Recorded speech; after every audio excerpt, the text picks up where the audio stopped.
The National Security Council maintains that the current administration is unaware of a so-called gentleman's agreement with China.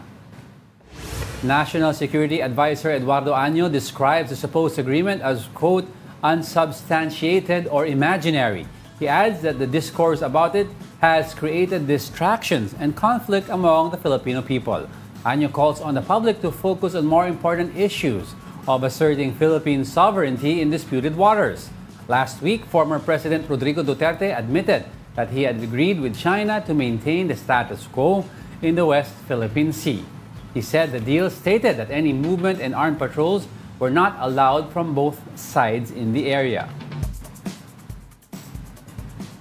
From both sides in the area. Parang yung other side, wala naman nag-stop sa kanila. Oo. Pero yun nga, kasi 'di ba, yung pag-amin nga ni former President Rodrigo Duterte na merong gentleman's agreement, medyo talagang mabigat yun. Yes. 'Di ba? Pero wala naman mapakitang papeles regarding that. Ano yung kay Secretary Locsin, 'di ba may napirmahan daw siya? Oo pa. Yung sinasabi ng China, what they claim is that alam din daw ng PBBM administration itong agreement na to. Pero sinabi nga ni PBBM na kung meron man... He rescinds it. Oo, wala na. Yun nga yung sinasabi ko, di ba pinag-uusapan natin on the way here sa work kanina, na ang problema kasi talaga sa atin, yung foreign policy natin and other policies here sa ating bansa, naiiba-iba once the government changes. Every 6 years, di ba? Yeah. You have, let's go to the late President Noynoy Aquino. Di ba? Meron siyang pumunta siya ng arbitral ruling, yung kanyang administration. Doon nga na-award sa atin itong sovereign rights natin sa West Philippine Sea, sa The Hague. Di ba? Tapos, pagdating nung si former President Rodrigo Duterte, hindi na-highlight yung panalo natin na yun.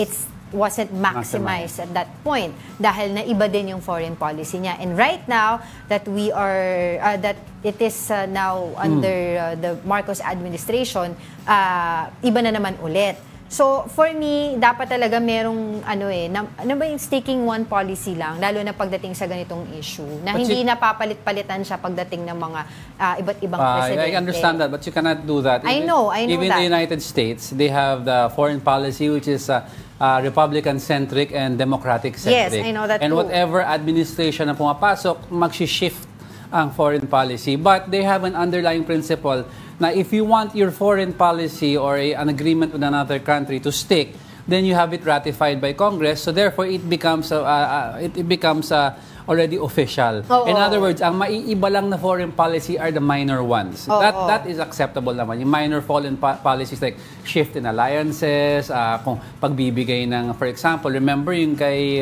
President Barack Obama transitioning to the next president, inaway ni President Rodrigo Duterte, and Congress then was trying to cut aid to the PNP because of the drug war and all the other issues. Gusto nila bawasan yung aid sa Philippines. Yung mga minor policies na ganun pwede. But yung mga... Pero ito yung mga like this, diba? Kaya ang hirap din eh. Pero yun nga, moving forward, sinasabi nga ng BBM administration, wala na yun kung ano man yung gentleman's agreement. He rescinds it if there was an agreement. Well, if there was an agreement, it must have been verbal or passing in nature because walang umabot sa Congress eh. Diba? Walang na-ratify, wala naman pinag-usapan, pinagdebatihan. So, it's in passing in nature. And even the way former President Rodrigo Duterte is talking about it, hindi niya na-elaborate what do you mean status quo. Yeah. Diba? No movement. What basta else? Status quo, no any construction. Ang pagbibigyan na nila is magbigay lang ng mga pagkain, food supplies doon sa naka-station sa natin, BRP Sierra Madre. So parang in essence, antayin na lang natin gumuho yun. Yung Sierra Madre. Sierra Madre. And then that's when they occupy the space. But yun nga yung pinag-uusapan doon. And knowing that former President Rodrigo Duterte is more of like, di ba naalala mo nun talagang maano siya sa mga militar, yes, malapit sa mga ang puso soldiers, di ba lahat binibigay niya, etc. Di ba parang naisip mo ba yung mga soldiers natin dun sa BRP Sierra Madre kung hindi ka mag-repair, di ba? Bigla na gumuhoy, kawawa naman yung mga soldiers doon.